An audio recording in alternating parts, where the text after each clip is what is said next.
El siguiente conductor es Edith Vargas García, con su tema de Introducción a la teoría de clones y su aplicación a CSPs. Bueno, antes que todo, muchas gracias, especialmente Enrique, por invitarme. La mayoría de las cosas que voy a decir en esta plática están documentadas en el siguiente paper. Mi intención es darles un panorama general de lo que son los clones.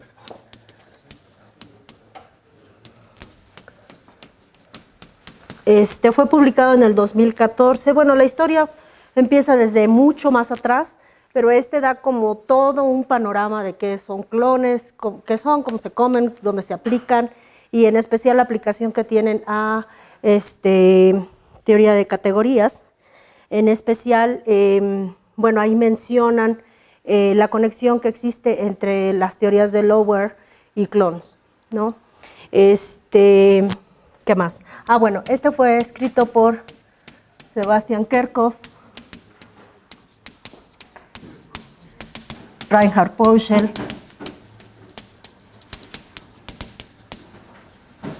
Martin Schneider.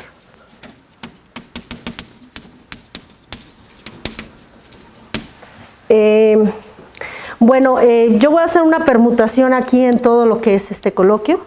Voy a empezar por un tema afín, después voy a seguir con álgebras y al final voy a dar la conexión con categorías, ¿sí?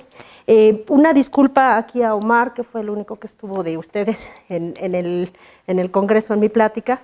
Los primeros 5 slides van a ser muy similares a la de la plática, entonces puedes descansar. Bueno, vamos a ver un problema. Vamos a empezar súper light. Perdón si es demasiado fácil para ustedes. Siempre es importante agradecer a las personas con las que he trabajado en los últimos años. Uno de ellos es Mike Berish, con el que estoy ahorita trabajando. Y bueno, vamos a empezar por un ejercicio fácil para ver hasta dónde vamos a llegar. Es un viernes por la tarde, son las 5:45. Eva, Rubén y Jorge trabajan en el mismo lugar, ¿sí? Quieren ir al cine después del trabajo.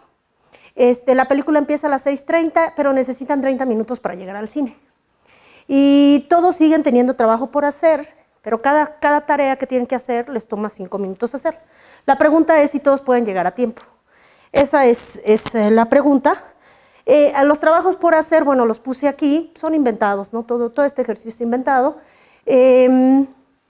Eva, bueno, tiene que telefonear al jefe, terminar una carta para un cliente, imprimirla. Rubén lo que tiene que hacer es sincronizar pedidos con Eva y comprobar la caja de fusibles, ya que una lámpara pues está dañada, ¿no? Está parpadeando. Jorge tiene que imprimir catálogos. Javier es el esposo de Eva, tiene que llamar a Eva para acordar sobre una cena el domingo. Vuelvo a poner acá la situación. Y bueno, lo que se hace primero es construir una gráfica o un grafo de conflictos de intereses, que se llama. La situación es que es un viernes por la tarde, quieren llegar al cine, tienen 30 minutos para llegar y cada trabajo toma 5 minutos. Los trabajos que tienen que hacer están aquí listados, ¿sí? Entonces, por ejemplo, aquí coloqué un nodo o un vértice del grafo, en el cual, por ejemplo, este vértice, ¿qué significa? Que Jorge... los recursos que necesita para hacer esa tarea. Por ejemplo, Jorge quiere ir a la máquina del café. Bueno, para ir a la máquina del café requieres la cafetera, requieres a Jorge, requieres la cafetera y requieres luz, ¿no? Si tú quieres imprimir catálogos, bueno, pues para imprimir catálogos requiere a Jorge, la impresora y luz. Si Javier quiere llamar a Eva, bueno, aquí esto es un recurso tanto humano como material. Si Javier quiere llamar a Eva, pues necesitas a Javier, necesitas a Eva, el teléfono y la luz, ¿no? Entonces vamos a formar un vértice, vamos a conectar estos dos vértices por una arista cada vez que haya un conflicto de interés. Por ejemplo, que las dos cosas ocupen ya sea un recurso humano o sea un recurso material. Por ejemplo, aquí, Eva, para hacer estas dos actividades, pues necesita Eva, o sea, Eva necesita telefonear al jefe y necesita imprimir la carta. Entonces, por eso conectamos aquí con Eva, ¿sí? Yo no estoy enumerando uno de los conflictos que pueda haber. Aquí para Eva y para Javier, pues se necesita a Eva y necesitamos el teléfono para que haya una conexión entre hablarle a Eva, entre Eva y Javier. Aquí para Rubén, aquí hay el conflicto de que entre ellos dos para tener teléfono pues se necesita luz, ¿no? Y que Rubén pues no vaya a bajar los fusibles para tenerlos, suponiendo que ahí todavía el teléfono viene con luz, ¿no? Bueno, pues así van llenando todo su grafo. Aquí, por ejemplo, necesita la impresora, ambos, tanto Eva como Jorge, ¿sí? Van llenando ustedes su grafo, lo van llenando, con todas las posibles conflictos que pueda haber, bueno, al menos uno de ellos. Una vez que ya tienen lleno el grafo, empiezan a pintar los nodos del grafo. Lo van a pintar de tal manera que ustedes pintan el mismo color si se pueden hacer esas dos actividades simultáneamente. Si no se pueden hacer simultáneamente, pintamos colores distintos, ¿sí? Entonces, aquí, por ejemplo, hay un conflicto. No puedes hacer Rubén no puede hacer estas dos actividades de manera simultánea porque pues, se necesita Rubén. Entonces hay un conflicto. Ustedes pueden pensar a pintar donde ustedes quieran en la parte del grafo. Yo empiezo arriba, empiezo con un color rojo. Después, como no le puedo usar color rojo aquí porque hay un conflicto que es Rubén, bueno, ocupo otro color, el que ustedes decidan. Después, aquí otra vez hay un conflicto entre ellos dos, que es la luz, ocupan otro color, ¿sí? Hay un conflicto también, ahí ocupamos otro color. Por ejemplo, no tiene conflicto con este de acá, se pueden pintar del mismo color, ¿sí? Porque pues no hay si lo quieren ver así, no hay una arista que conecte estos dos puntos, ¿sí? Entonces no hay un conflicto ahí. Estamos conectando aristas solo si hay conflictos entre ellos. Bueno, pues así empiezan a pintar también estos dos, se pueden pintar del mismo color. Y llegamos a esta gráfica, la cual aquí tiene lo que se le conoce en gráficas como un K5, que es una gráfica completa en el cual cualquiera de sus vértices está conectado, ¿sí? Esto cómo se traduce a nuestras preguntas originales. Entonces aquí si se fijan, el mínimo número que tenemos para colorear esta gráfica, en este caso es 1, 2, 3, 4, 5. Aquí no se ve, pero estos colores son distintos, ¿sí? Entonces, la pregunta original era, ¿pueden Eva, Rubén, Jorge terminar su trabajo en 15 minutos? Esto se traduce a, existe un arreglo de tareas en las cuales las tareas puedan ser hechas en espacios de 5 minutos, ¿sí? Por si hay conflicto de intereses entre ellos. Es decir, podemos asignar 3 colores a los vértices del grafo, de tal manera que cada 2 vértices que se traducen como tareas estén conectados por una arista que dijimos que eran los conflictos de recursos y estén asignados con el mismo color. Esto se traduce en términos de lo que nuestros compañeros en teoría de gráficas hacen, es una 3 coloración válida para el grafo. Entonces te está preguntando si ese grafo se puede colorear en 3 colores.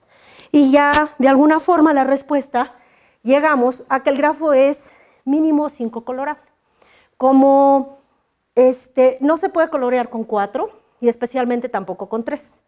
Entonces, al menos necesitamos 5 colores, como cada uno de estos espacios o cada uno de los colores se realiza en espacios de 5 minutos, lo que te está diciendo es que tú necesitas 25 minutos para que todos terminen sus tareas, que es lo que te está diciendo que vas a llegar 10 minutos tarde al cine, ¿sí? Entonces, este es un ejemplo así como muy general. Ahora, ¿cómo está todo esto conectado? Bueno, existen 2 tipos de problemas, ¿no? El problema es, ¿desembarcó Hernán Cortés en Veracruz antes de tal fecha o en qué año desembarcó? ¿No? ¿La Torre Eiffel es más alta una que otra? ¿O cuál es la diferencia de alturas? ¿Sí? Pueden en este caso Eva, Rubén y Jorge llegar a tiempo al cine, o a qué horas es lo más temprano que pueden llegar. Estos son 2 tipos de problemas distintos. Estos problemas son problemas computacionales, son problemas de optimización que requieren un valor para ser realizados. Estos problemas de acá son problemas lógicos, problemas de respuesta sí o no, o problemas de decisión, que le llaman. Nosotros vamos a estar interesados en los problemas de decisión. Los problemas de decisión normalmente lo que hacen es, ustedes meten toda una colección de instance, perdón que no sé traducir eso, pero una colección de instance, y preguntan, hacen la misma pregunta para todos esos instances. Y esa pregunta acepta o sí o no como respuesta. A eso se le llama como el problema de decisión. Los problemas de decisión también tienen parámetros. Por ejemplo, es un grafo colorable con 3 colores, ese es el parámetro es 3. O es un grafo colorable con K colores, el parámetro es K. Entonces, y eso nos da también una gama de problemas con parámetros de problemas de decisión. Entonces, lo que nosotros estamos interesados aquí en ver es en la complejidad de un algoritmo, la complejidad computacional. Esta se ocupa de qué tan rápido, qué tan lento se ejecuta un algoritmo.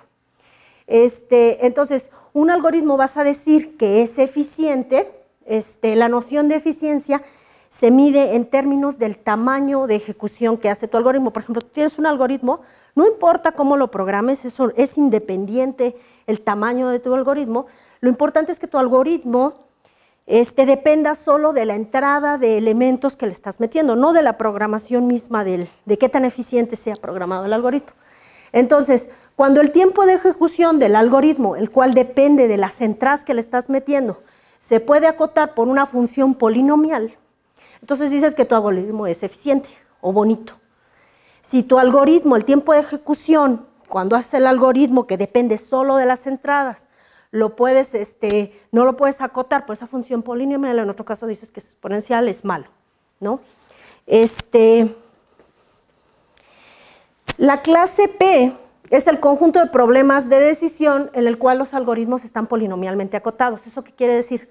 Un problema pertenece a la clase P si existe un algoritmo el cual depende solo del tamaño de entrada de tu instance, y este algoritmo, al hacerlo correr, que depende del tamaño, lo puedes acotar por un polinomio, el cual depende solo del tamaño de la entrada. Si esto pasa, entonces dices que, bueno, este problema pertenece a la clase P.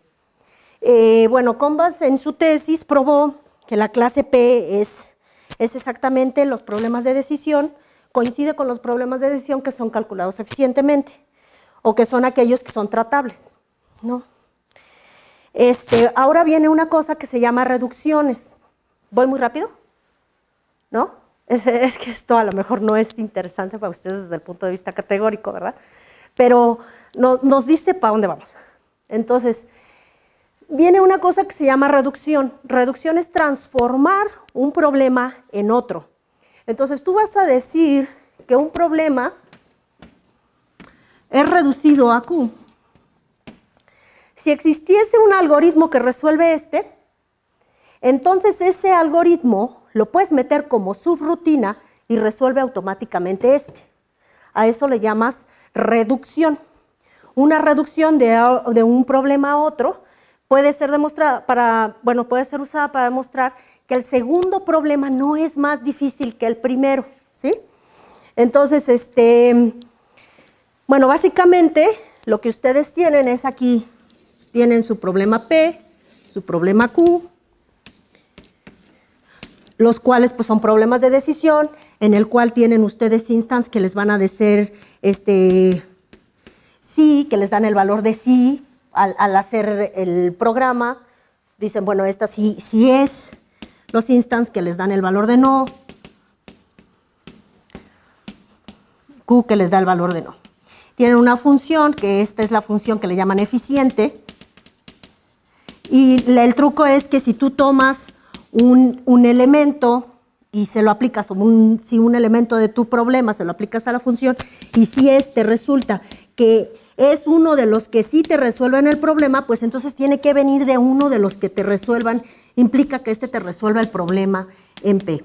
No sé si eso les queda un poquito claro. Si acá resulta que no te resuelve el problema, entonces acá no te lo va a resolver, ¿sí? A eso se llama reducción. Esta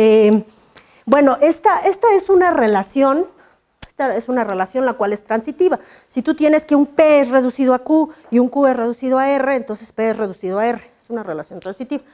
También lo que tienes es que si tú tienes un problema, y es básicamente como usan para reducir problemas, si tú tienes un problema que se puede reducir a Q, sí, pero ese Q pertenece a una clase polinomial, automáticamente el problema que redujiste pertenece a la clase polinomial, ¿sí? Que eso es, básicamente eso es lo que hacen para probar si un problema está en NP o está en P, ¿no?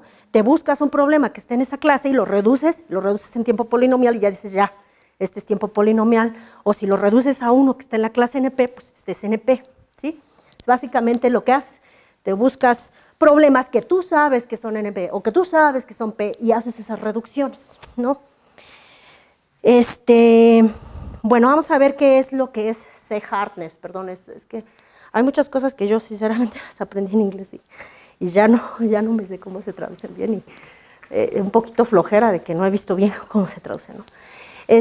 Tú dices una clase es difícil o C difícil, un problema pertenece a una clase C difícil, si para todo problema que está en esa clase, todo problema puede ser reducido a él, ¿sí?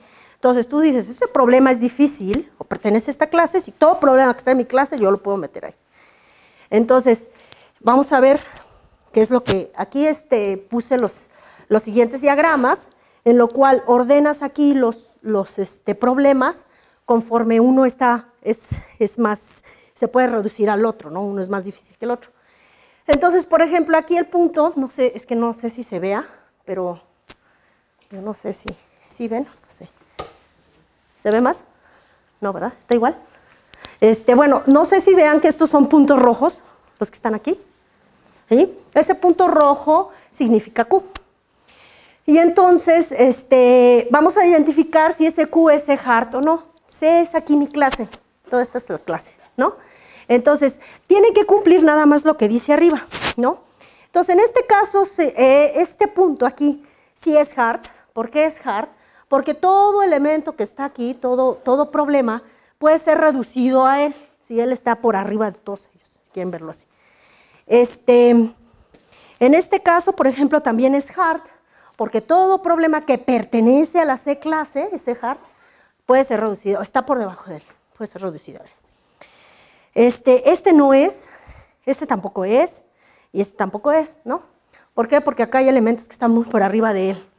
O acá hay, por ejemplo, todavía un elemento que está por arriba de él. Ahora, una cosa es que sea C-hard y otra cosa es que sea completo. Entonces, no sé si se alcanza a ver, perdón. Esta es la clase más difícil que hay.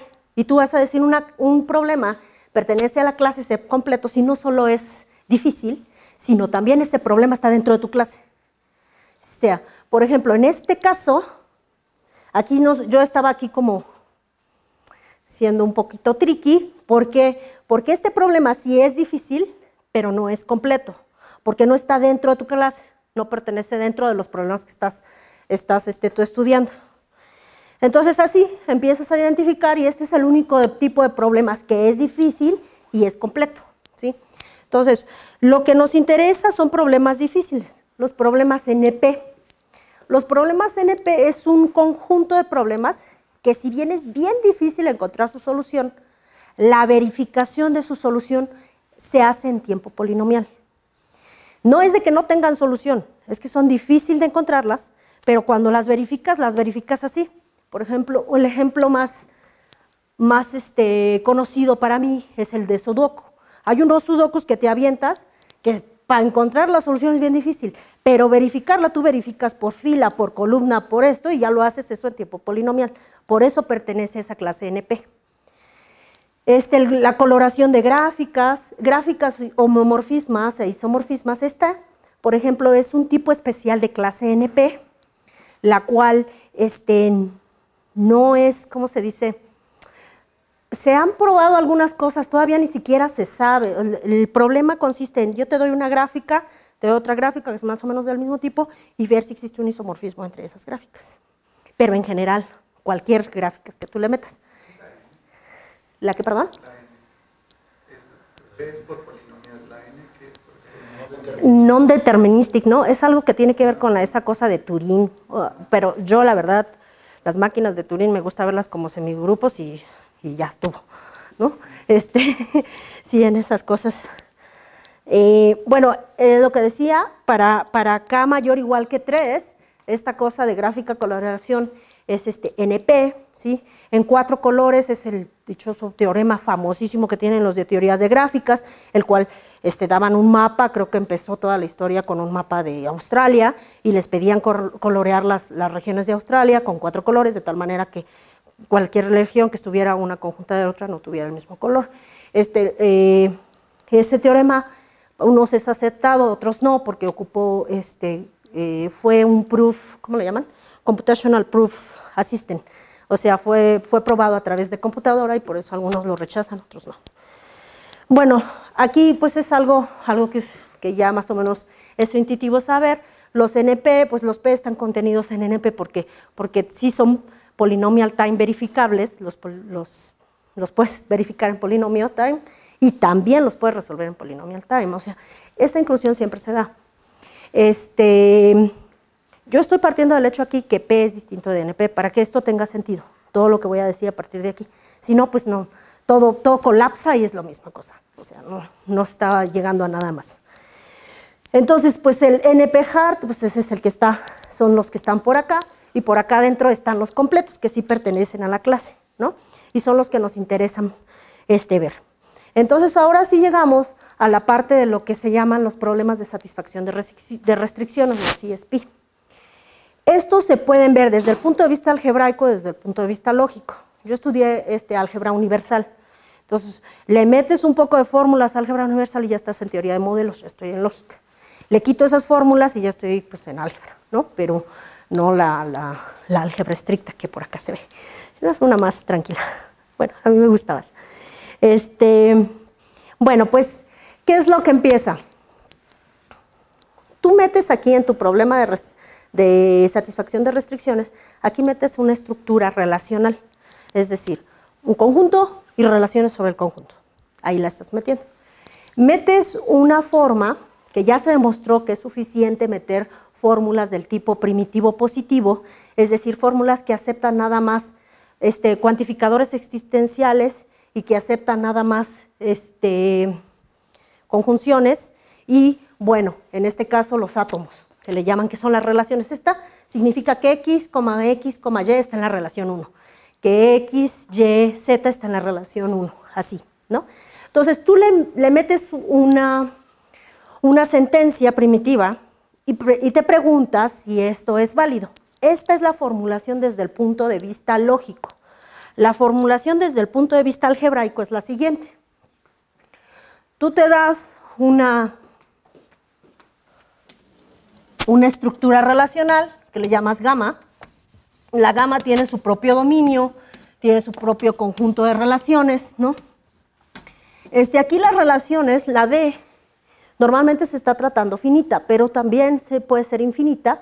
Las relaciones, nada más eso sí, tiene que ser un número finito de relaciones. Pero la D puede ser, yo últimamente trabajé con los racionales, por ejemplo, contable, puede ser lo que ustedes quieran. Y bueno, das esta relación y te preguntas si hay un homeomorfismo, tú le metes a tu problema como entrada, le metes una relación, una estructura relacional del mismo tipo que esta, ¿sí?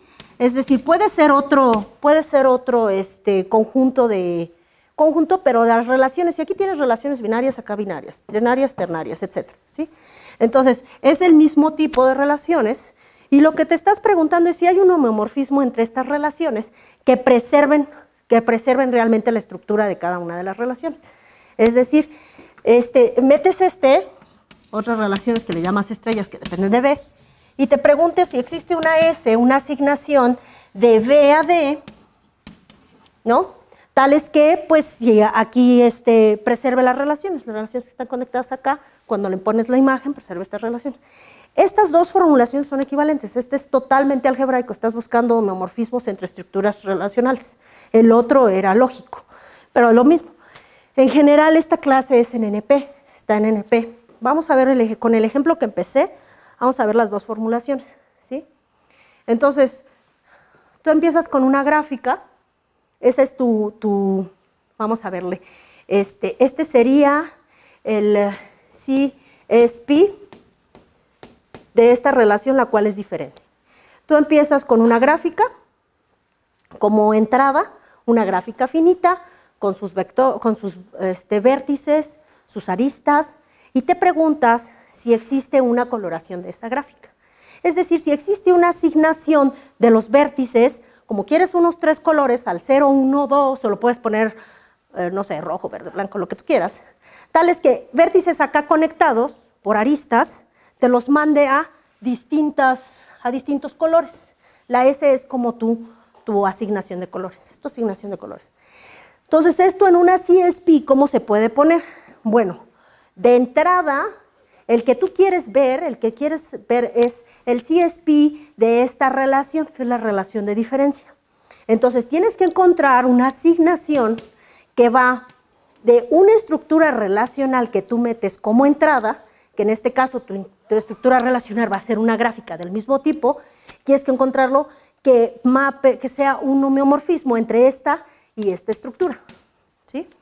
Entonces, lo que estás haciendo es tú metes una gráfica relacional y te buscas una S que asigne a los vértices los colores, ¿sí? Tales que si acá están conectados por una arista, de este lado los colores sean distintos. Es la forma de verlo de forma algebraica. De forma lógica, pues aquí está la algebraica y aquí la lógica es, tú metes una gráfica en la cual la gráfica todos son distintos. Entonces, esta es tu relación es distinta, tu relación es distinta, tu relación es distinta, todos están conectados, y te preguntas si después de hacer esa asignación, los vértices siguen siendo distintos. Esto es algebraico, esto es lógico, y es la misma cosa, ¿sí? Bueno, ya menos llegamos a lo que queremos, ¿no?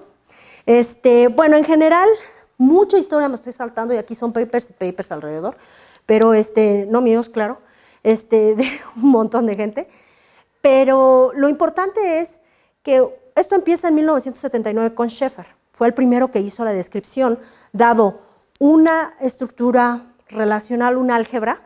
Cuando tú tienes, es decir, cuando tú tienes un conjunto, el 0 y el 1, te fijas en todas las relaciones que puedes ver en ese conjunto, del 0 y 1. Él sí hizo la descripción de qué problemas, cuando tú le asocias el problema de satisfacción de restricciones, cuando tú tienes 0, 1, y cualquier relación que te puedas imaginar dentro del 0, 1, si esa es tratable o no es tratable, si cae en el polynomial time o no es polynomial time. Eso es lo que empezó él a verificar. Y bueno, en 1998 ya sabemos que para cualquier estructura relacional, esta cosa cae en NP. Y el problema era dar esa caracterización de ver qué estructura yo le meto aquí, relacional, para que este problema se pueda resolver en tiempo polinomial. Ese es como el problema grande que tenían durante muchos años. Había una conjetura que decía que para cualquier estructura que tú puedas pensar relacional, si le asocias el problema de satisfacción de restricciones, o este es P y este es NP. Si se cumple este problema, si se cumple esta conjetura, lo que te está diciendo es, bajo la hipótesis que P no es NP, esto es un bonche de problemas, de ejemplos de problemas que te satisfacen esa condición, esa dicotomía, ¿sí? O es P o es NP. Entonces, por eso es bonito, porque bajo la hipótesis que P no es NP, tú encontraste un montón de problemas que te satisfacen esa dicotomía. Es de bonito desde el punto de vista teórico.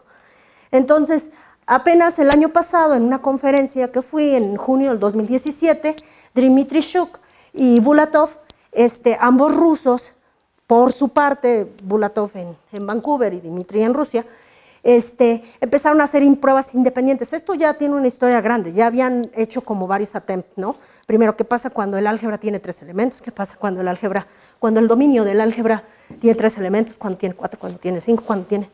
Ya pudieron probar esta dicotomía, en el cual yo te doy un álgebra que está sobre un conjunto finito, le asocias el problema de satisfacción de restricciones, ya puedes determinar si es NP o es P. Eso está muy bonito. ¿Cómo lo hicieron? Bueno, ambos empezaron en teoría de clones y lo hicieron basado mucho en clones. Ahorita vamos a ver cómo. Entonces, no voy a decir cómo ellos lo hicieron porque sinceramente yo no entiendo todo lo que hicieron. O sea, yo sé que se reduce la prueba a ver una cosa que le llaman en álgebra universal Taylor Function, pero no la he leído con calma, no me atrevería a decir que la puedo entender. Pero tú tienes un conjunto, vamos a empezar a definir qué es un clon.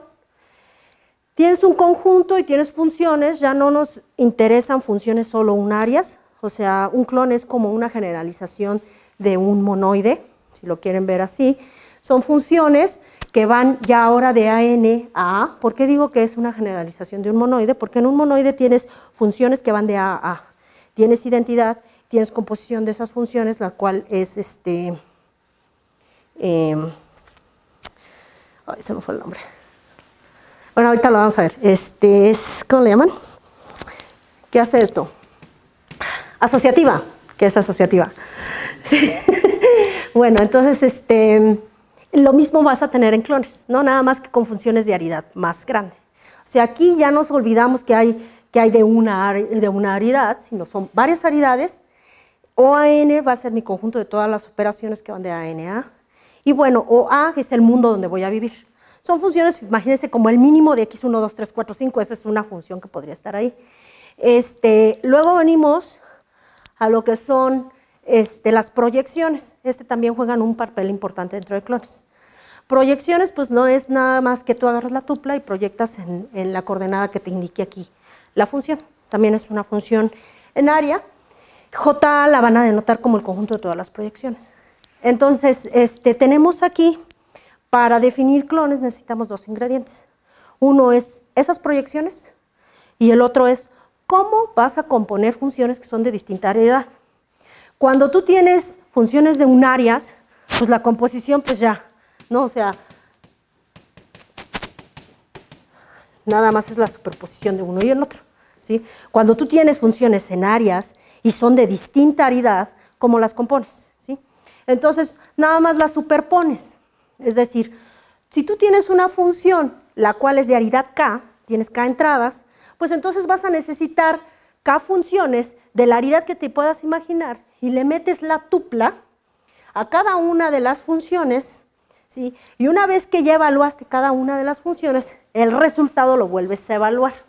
En esa forma compones en clones. Había hecho, creo que aquí, un diagramita, porque como nos gustan los diagramitas. ¿No, verdad? Ah, sí, acá está él. Voy a borrar este de acá. Bueno, es básicamente un poquito así como se ve. Tú tienes... Estoy hasta acá. Ya casi voy a terminar. Ay, sí, no. Tienes funciones que van, en este caso, de que las G van de la aridad, esta composición G0, Gn-1, bueno, aquí le llamé G1, Gn, te lleva funciones que van de la aridad, toda esta, de la aridad K a la aridad AN, a ver si lo hago bien, ¿no? Esta creo que es la G0 G0 va de AM a A, perdón. Y así empiezas, G0, G1, G2, así, hasta Gn va de M a A. Toda esta composición sí va de M a N, muy bien. Luego le aplicas la F, que llegas acá. Estas mediante las proyecciones puedes llegar a A de un lado y del otro lado las respectivas proyecciones. Esta es la NN, esta es la 1N. Hay muchas así proyecciones que se van haciendo así para acá, para acá, para acá. Y toda esta de aquí hasta acá es lo que le llamas la composición. Creo que está más bien especificado aquí, pero bueno, eso es lo que más o menos se entiende. Y ahora sí venimos a lo que es un clon. Entonces dice, un clon no es otra cosa que es un conjunto de operaciones en áreas, operaciones de aridad superior, las cuales tienen que contener a las proyecciones y tienen que ser cerradas bajo la composición que describí. Si tú tomas una GF y tomas Gs, cuando las compones tienen que caer dentro de tu conjunto de funciones. Si no pasa, no es clon.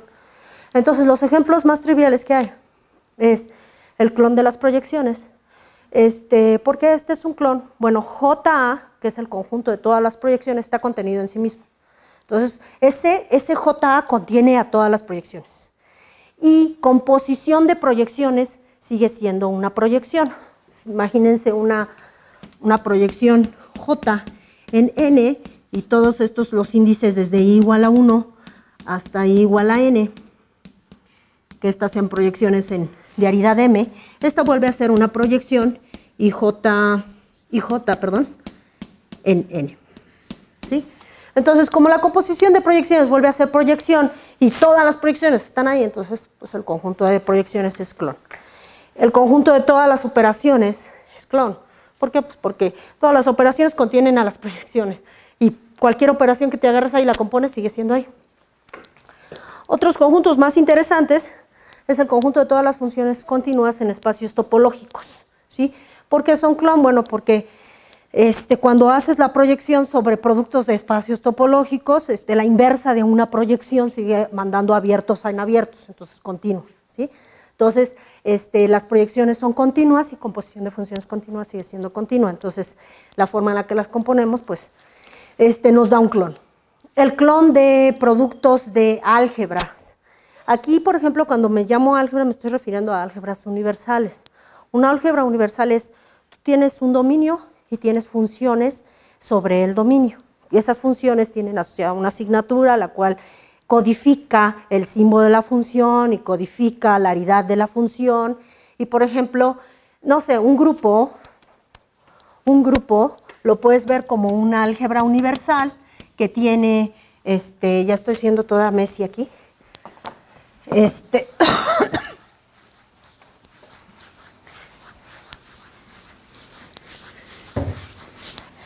sí, por ejemplo, el grupo lo puedes ver como una álgebra universal que tiene el conjunto y le dices, tiene, pues sí, es de la forma álgebra universal del tipo el conjunto 2, 1, 0, donde el 2 te significa la aridad de la, y bueno, que satisface las propiedades del conjunto, ¿no? Que es cerrado bajo la multiplicación, que existe la identidad, que existe el inverso, etc. Entonces, el 1 significa que el inverso y el 0 es el valor que le das al neutro.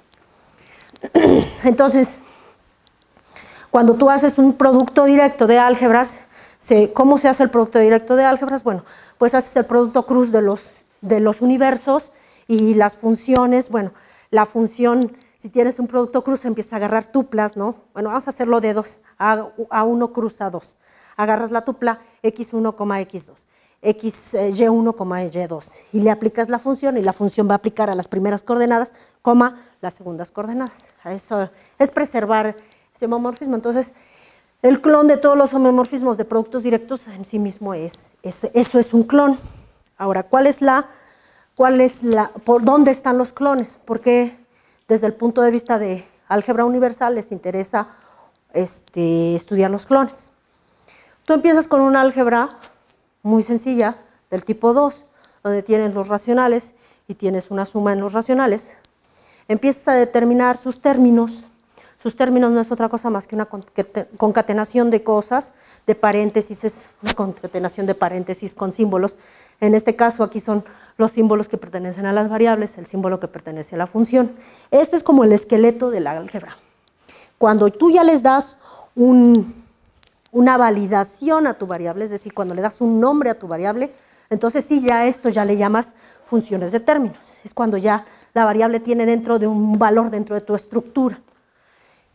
Bueno, pues empiezas a calcular todos los términos de todas las aridades. Aquí, por ejemplo, calculamos el término de aridad 2, cuando tienes dos distintas sumas, pues bueno, es el número depende de cuántas veces sumaste x1 más cuántas sumaste x2. Pero este es un término de aridad 2, por ejemplo. Pero aquí se trata de calcular los términos de todas las aridades. Cuando calculas el término de todas esas aridades, eso te genera un clon. En general, eso es el puente que existe entre álgebra universal y clones. Te agarras un álgebra, calculas su conjunto de términos de funciones y ese es el clon.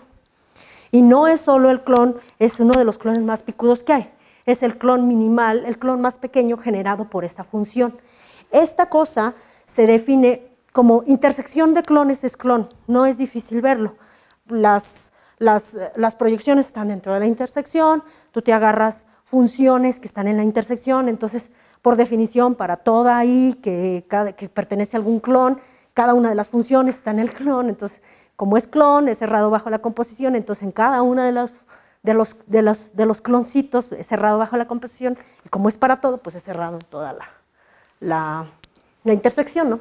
Entonces, como la intersección de clones es clon, puedes definir es lo mismo que intersección de espacios vectoriales, espacio vectorial, puedes definir el clon generador por esa función, ¿no? Que se define como la interacción de todos los clones que contienen esta función.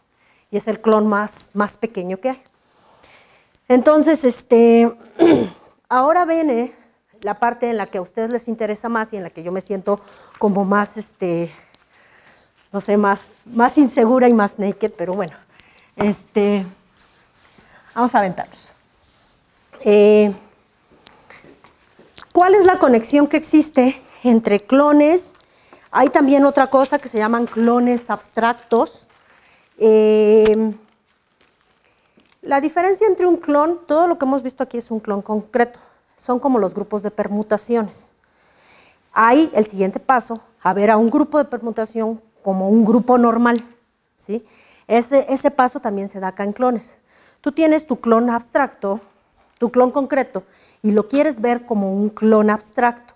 ¿Eso qué significa? Que te vale gorro sobre qué conjunto están definidas tus funciones.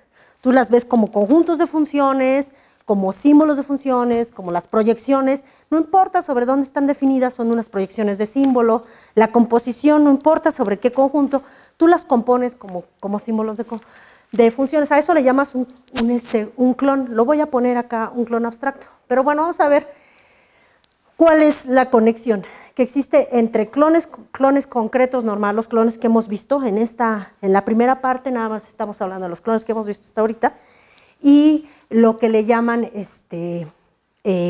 cómo se construyen. Por ejemplo, tú empiezas por una categoría concreta, ¿sí?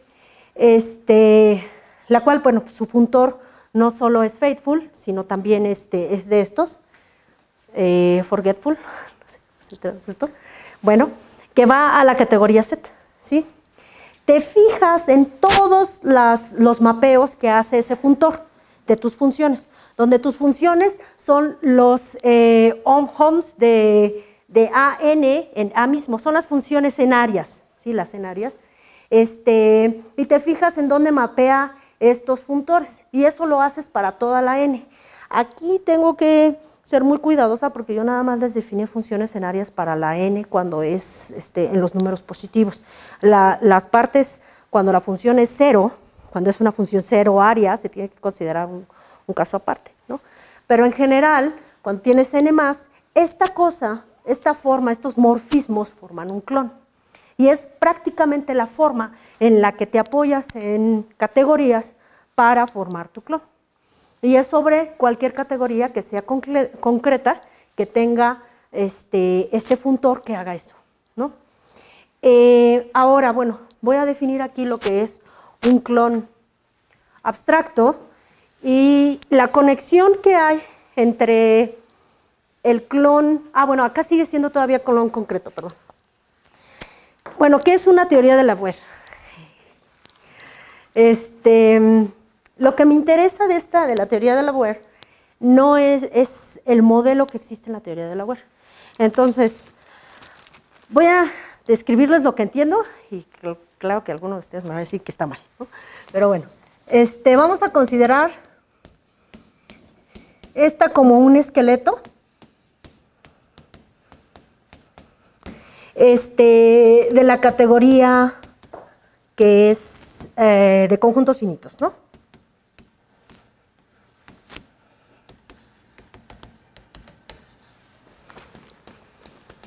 Y todas las funciones que hay entre ellos, para empezar. Entonces, una teoría de Lavoisier, ustedes tal vez lo saben mejor que yo, si me estoy equivocando me dicen, de Lavoisier. Es una categoría pequeña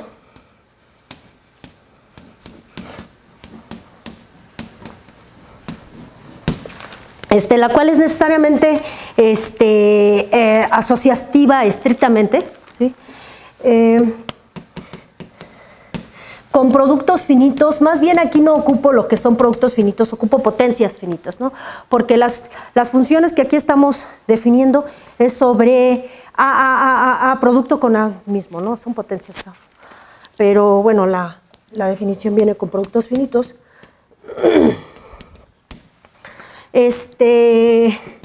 Tal que existe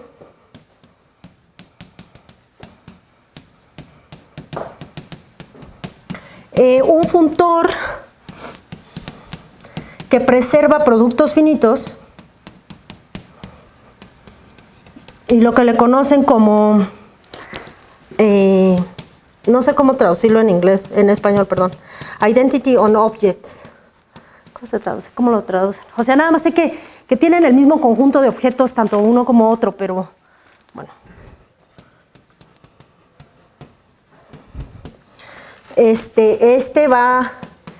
Que va de aquí, bueno, este es Aleph Nor, OP, a la teoría del Lauer. Entonces, aquí los objetos dentro de esta teoría del Lauer son identificados como X a la N, o sea, tú tomas lo que es un objeto distinguido y un objeto de ahí de la teoría va a ser X por X por X por X N veces, esos son los objetos. Los morfismos dentro de esta teoría, si la entendí bien, los objetos son los mismos que esta cosa, y los morfismos pues son esas funciones, ¿no? Que van de X a la N en X, pensaría yo, pero a lo mejor estoy mal. Sí, los morfismos, el home set en esta categoría son pensados exactamente como las operaciones en áreas que van de X en S en X. ¿Sí? Lo que nos interesa es realmente los modelos en esta categoría. En la teoría de Lauer me interesan los modelos, que los modelos no es nada más que es un funtor que va de la teoría de Lauer a la categoría set, que lo que hace es preservar productos finitos.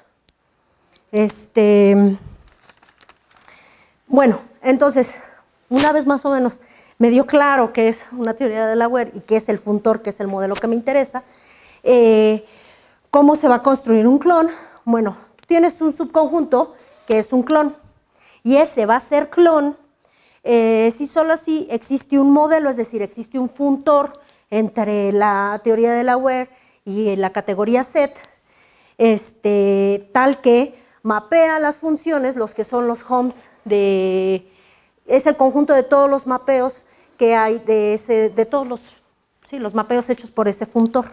Este es un clon y esta es básicamente la conexión que existe entre clones que hemos visto hasta ahorita y esa teoría de Lauer. Cuando tú te vas un paso más arriba, que sinceramente yo no he trabajado con esos clones que se llaman abstractos, he trabajado nada más con la idea de clones abstractos, pero la voy a dar.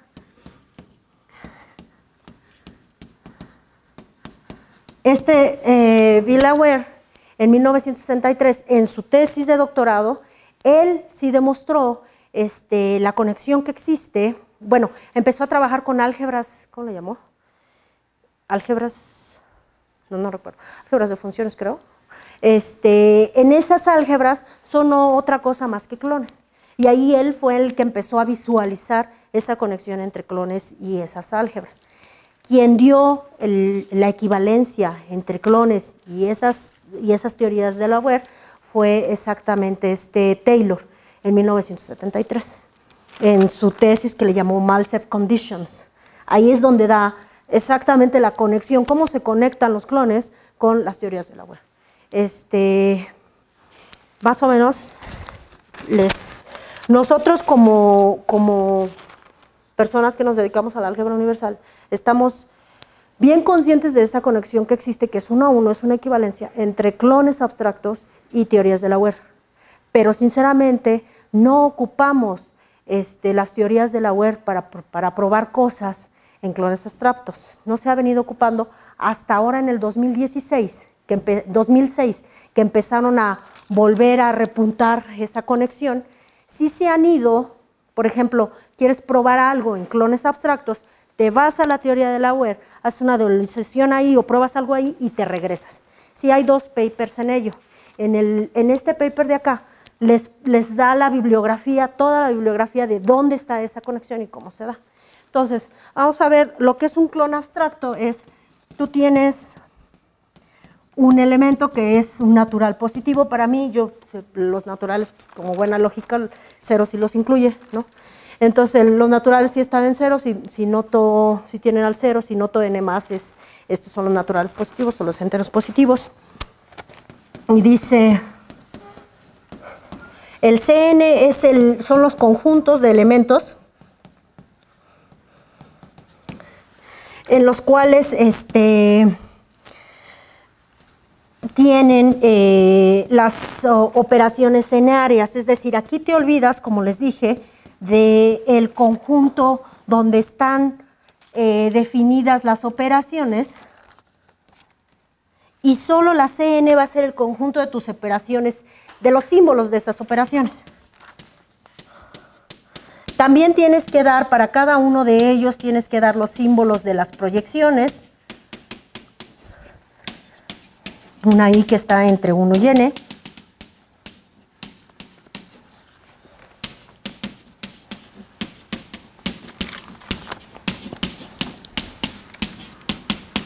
Bueno, yo la denoté con una pi, ¿no? Pi, I, n. Tienes que darle pues la composición que hay entre estos símbolos de las operaciones, ¿sí? Tú tienes, no sé, n símbolos de operaciones, tienes una G que es una n-ary operation de symbol. Entonces, la composición que está definida más o menos como lo mencioné, también es un símbolo de operación. Y entonces un clon abstracto consiste de estos conjuntos n, de estas proyecciones, de esta composición, la cual satisface pues 3 condiciones, la cual pues son fáciles de ver. Primero te satisface que, por ejemplo, la proyección de símbolos de funciones en I, aquí les voy a pi de n, bueno, pues va a proyectar en el símbolo de la función I, ¿no? La composición de esas funciones va a ser exactamente la que les dije, es la segunda. Y la tercera, si tú tienes f, que la compones con puras proyecciones, ¿no? Que empiezas con la proyección 1, con la proyección 2, con la proyección así, n, te vuelve a dar la misma f. Básicamente esas 3 condiciones tienen que cumplir y eso es un clon abstracto. Entonces Taylor mostró que ese clon abstracto es exactamente una teoría de la UER. Es equivalente, es one to one. ¿Cómo lo hizo? Honestamente no lo sé, pero sí sé que los morfismos en la teoría de la UER, que son de n va a m, los asoció con estos conjuntos de elementos que son Cn a m. Es decir, multiplicó los Cn, las operaciones m veces. Sé que hizo esta asociación. ¿Cómo la hice eso? Pues realmente no me dedico a tratar al clon como clones abstractos, pero sí hay esa correspondencia, que es una equivalencia, de hecho. Por último, perdón, me extendí un poquito, pero valía la pena. Un poco como lo que nos platicó ayer el compañero sobre operadores clausura. Me voy a llevar empecé 3 minutos tarde, sí voy a alcanzar todos los 3 minutos, pero ya nada más falta esta y la última y ya. Entonces, bueno, básicamente es así. Ustedes tienen clones, los cuales forman un retículo, si los ordenan por inclusión, ¿sí? En el cual el conjunto más pequeño es el conjunto de clones de proyecciones, el conjunto más grande es el conjunto de todos los clones, ¿sí? Tú tienes, dentro de los clones, por ejemplo, tienes, no sé, Q1, que estas son conjunto de operaciones, estas son relaciones,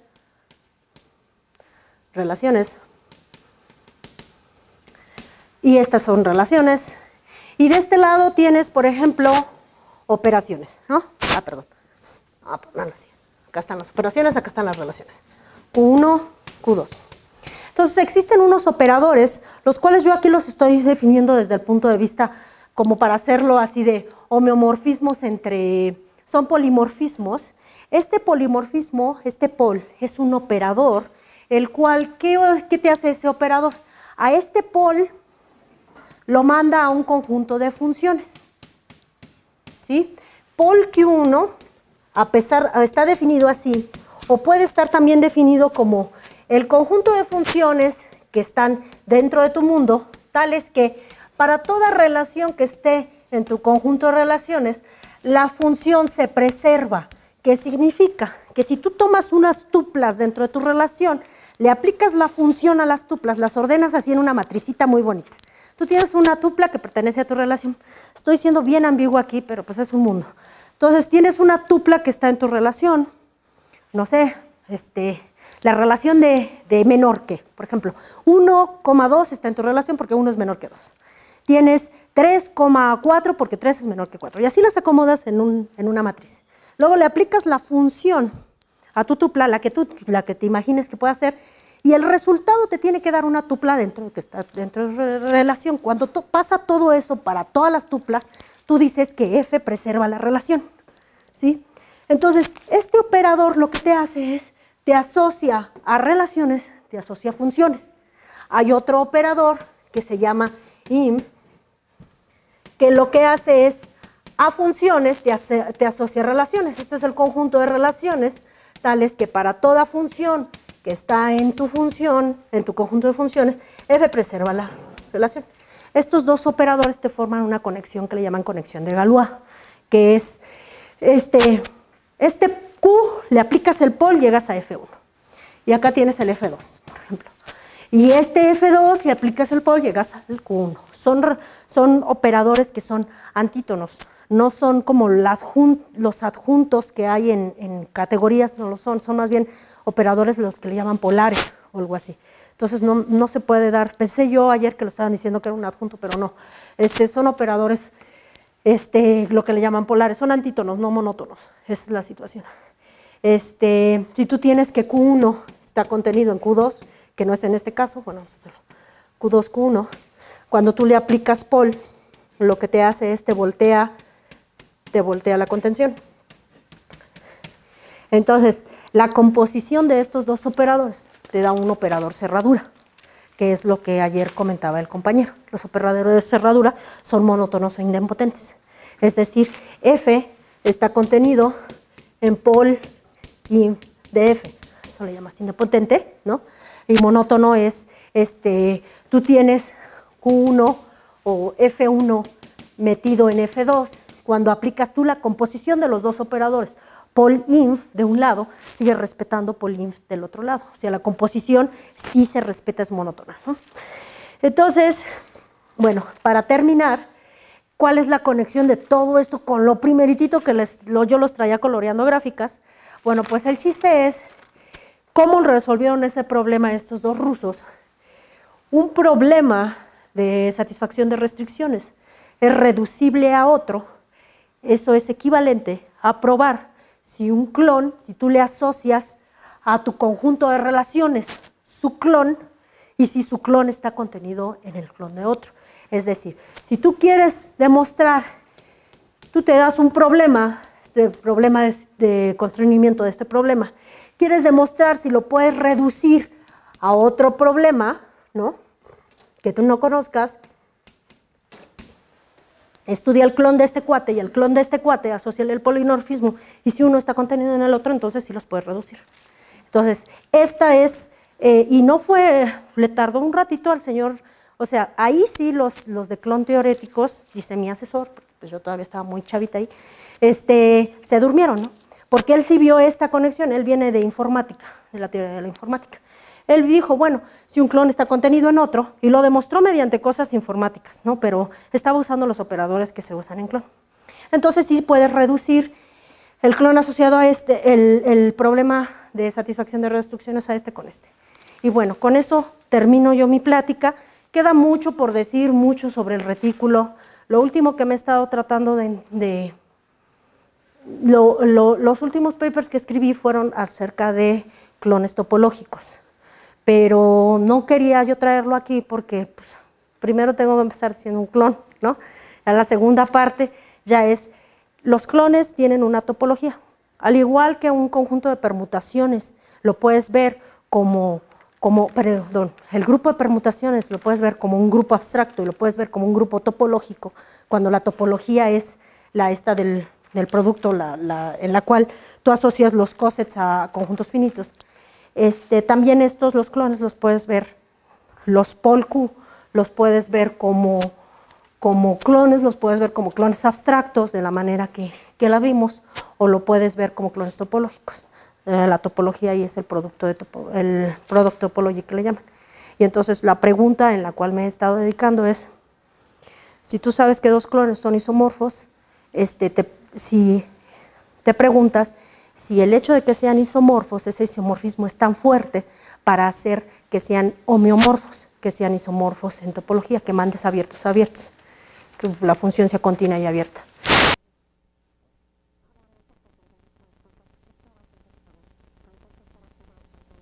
Pero estuve ahí un rato con mis colegas, como 2 años atorada, y salió algo, pero sí es un problema difícil, ¿no?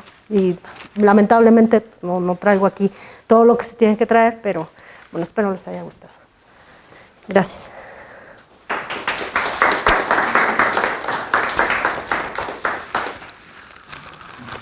¿Preguntas?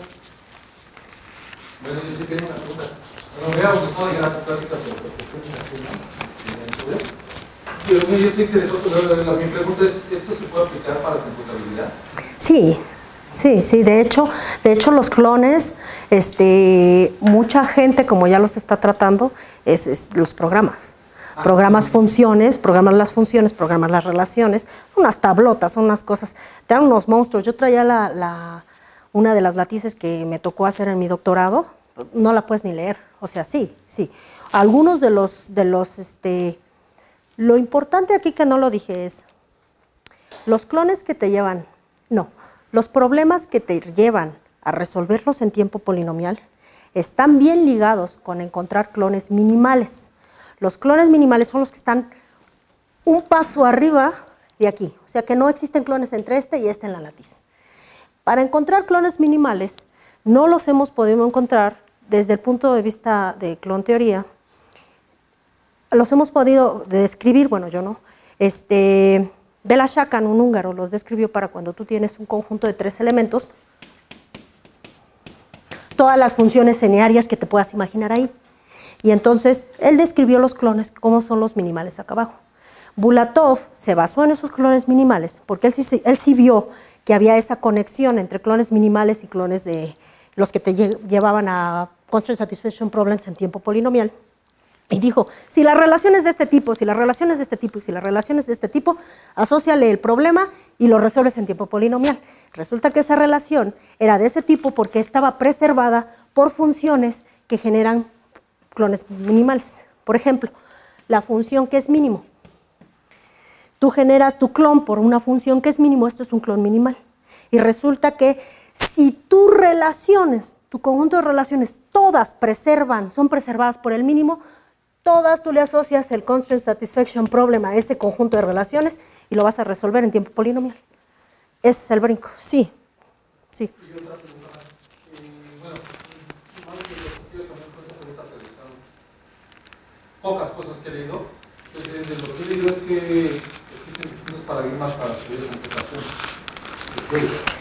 Uno de ellos son las máquinas universales de Turing. Entonces, esto también se puede relacionar con estudios de máquinas universales. El clon como tal no. A una máquina universal de Turing le asocias lo que le llamas un semigrupo. Es decir, una máquina universal de Turing lo que tiene no tiene inverso. Nada más lo que tú quieres es que compongas, ¿sí? Compongas asociativamente, que tengas la identidad en tu máquina de Turing, pero no tienes inversos. A eso creo que sí le llama semigrupo, ¿no? Sí, es un semigrupo. Es un semigrupo. Entonces, desde el punto de vista, los que analizan máquinas universales de Turing son los que son teoréticos en semigrupos. Más bien. Sí, porque esta cosa para aterrizarla, y el libro de mi asesor empieza así, empieza aterrizando circuitos con puertas lógicas.